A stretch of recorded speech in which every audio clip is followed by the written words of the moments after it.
매일 성경과 함께하는 오늘의 큐티 시간입니다. 6월 4일 오늘의 말씀은 고린도전서 2장 1절에서 16절입니다.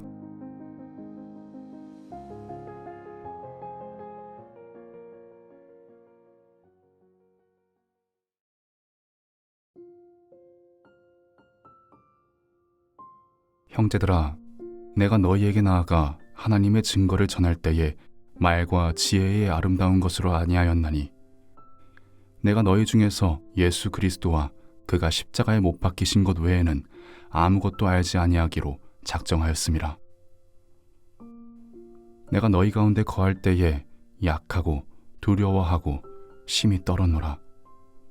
내 말과 내 전도함이 설득력 있는 지혜의 말로 하지 아니하고 다만 성령의 나타나심과 능력으로 하여 너희 믿음이 사람의 지혜에 있지 아니하고 다만 하나님의 능력에 있게 하려 하였노라.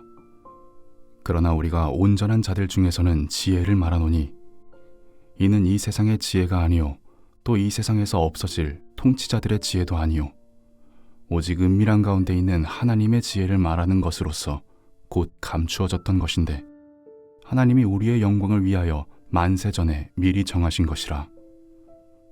이 지혜는 이 세대의 통치자들이 한 사람도 알지 못하였나니 만일 알았더라면 영광의 주를 십자가에 못 박지 아니하였으리라. 기록된 바 하나님이 자기를 사랑하는 자들을 위하여 예비하신 모든 것은 눈으로 보지 못하고 귀로 듣지 못하고 사람의 마음으로 생각하지도 못하였다 함과 같으니라. 오직 하나님이 성령으로 이것을 우리에게 보이셨으니 성령은 모든 것, 곧 하나님의 깊은 것까지도 통달하시느니라. 사람의 일을 사람의 속에 있는 영 외에 누가 알리요? 이와 같이 하나님의 일도 하나님의 영 외에는 아무도 알지 못하느니라. 우리가 세상의 영을 받지 아니하고 오직 하나님으로부터 온 영을 받았으니 이는 우리로 하여금 하나님께서 우리에게 은혜로 주신 것들을 알게 하려 하심이라. 우리가 이것을 말하거니와 사람의 지혜가 가르친 말로 아니하고 오직 성령께서 가르치신 것으로 하니 영적인 일은 영적인 것으로 분별하느니라. 육에 속한 사람은 하나님의 성령의 일들을 받지 아니하나니 이는 그것들이 그에게는 어리석게 보이며 또 그는 그것들을 알 수도 없나니 그러한 일은 영적으로 분별되기 때문이라. 신령한 자는 모든 것을 판단하나 자기는 아무에게도 판단을 받지 아니하느니라. 누가 주의 마음을 알아서 주를 가르치겠느냐? 그러나 우리가 그리스도의 마음을 가졌느니라.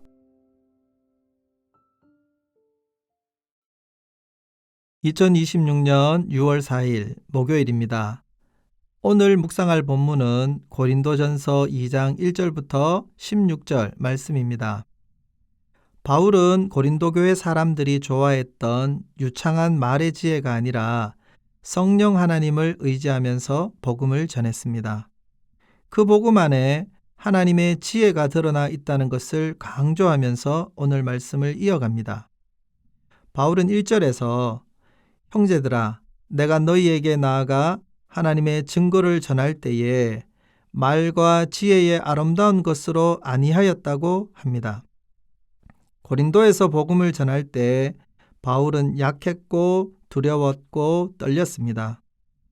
바울은 말을 굉장히 잘하는 사람이 아니었던 것 같습니다.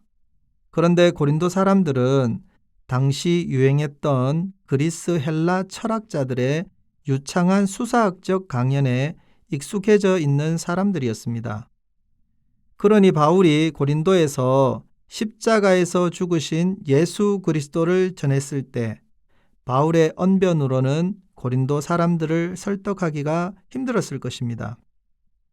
그래서 바울은 지혜로운 말이 아니라 성령의 능력을 의지하여 예수 그리스도와 십자가만 담대하게 전했습니다.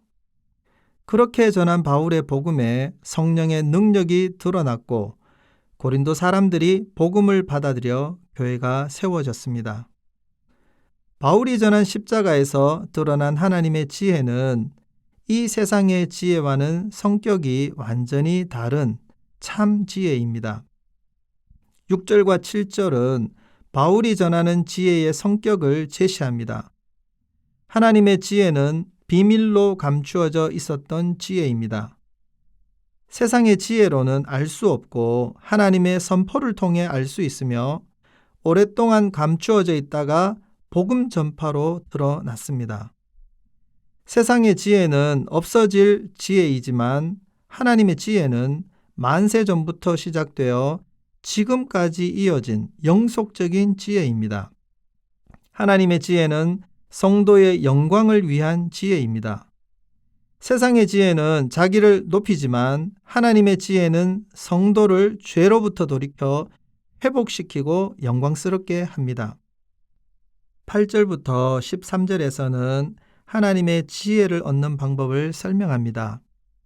세상의 그 누구도 하나님의 지혜를 알지 못했습니다. 십자가는 어리석고 혐오스러울 뿐이었습니다. 그러나 하나님의 영, 성령이 임한 우리는 성령이 계시한 복음을 믿어 하나님의 구원을 깨닫고 성령의 임재를 경험할 수 있습니다. 10절이 선포합니다. 오직 하나님이 성령으로 이것을 우리에게 보이셨으니 성령은 모든 것, 곧 하나님의 깊은 것까지도 통달하시느니라. 하나님의 감추어진 비밀인 십자가의 도는 오직 성령의 능력으로만 알 수 있습니다. 14절부터 16절은 육에 속한 사람과 영에 속한 사람을 대조합니다. 성령을 무시하는 사람들은 영적인 일을 깨달을 수 없습니다. 육에 속한 사람들은 타락한 본성에 매여 눈에 보이는 현상만 보고 쫓아갑니다. 성령께서 하시는 일과 도우심을 어리석다 생각하여 거부합니다. 그래서 성령께서 깨닫게 하시는 일을 분별하지 못합니다. 하지만 성령을 따르는 사람들은 예수님을 모르는 세상의 주장에 휘둘리지 않으며 세상의 가치를 따르지 않을 용기를 얻습니다. 성도는 세상의 영과 그 가르침을 거부합니다. 세상의 영이 경쟁과 자랑을 부추겨도 단호하게 물리칩니다. 성도는 성령의 능력을 힘입어 세상이 알아주지 않아도 흔들리지 않습니다. 세상이 판단하고 정죄해도 정체성이 무너지지 않습니다. 성도는 그리스도의 마음을 받아 간직하고 있는 사람입니다.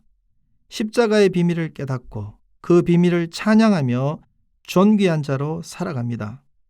그런데 고린도 교회 사람들은 이러한 원리를 살아내지 못하고 있다는 것이 사도 바울이 보고 판단하기에 문제였던 것입니다. 우리는 성도입니다. 십자가의 비밀을 성령을 통해 깨달은 자들입니다. 세상의 지혜에 휘둘려 경쟁과 자랑과 다툼과 분열을 행하지 않아야 하겠습니다. 기도하겠습니다. 하나님, 세상은 혼미하고 성도를 흔들어서 넘어뜨리려 합니다. 하나님이 성령을 통해 십자가의 비밀을 깨닫게 하셨으니 세상의 영과 지혜에 당당하게 맞서 단호하게 물리치도록 힘쓰겠습니다. 성령의 지혜와 능력을 더해 주옵소서. 예수님 이름으로 기도합니다. 아멘.